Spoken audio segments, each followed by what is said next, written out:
Tapi jika engkau memilih untuk urusan dunia saja, keteruskan kerja, dan tak pernah berpikir untuk ibadah, aku akan buat engkau lelah menunaikan pekerjaan duniamu itu, dan tidak pernah aku akan berikan tambahan rezeki kecuali yang telah aku tetapkan kepadamu.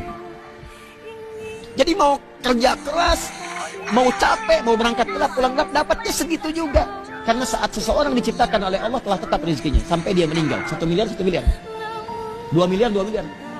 100 miliar, 100 miliar. Anda mau pekerja apapun, ya, Anda mau bisnis, mau ngajar, mau apapun, segitu juga. Karena desain rezeki itu disesuaikan untuk maslahat kehidupan kita untuk mendekat kepada Allah.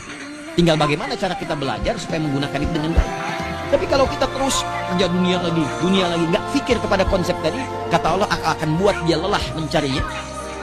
Dan dalam kelelahan itu dia tidak akan mendapatkan tambahan apapun kecuali rezeki yang telah ditetapkan kepadanya.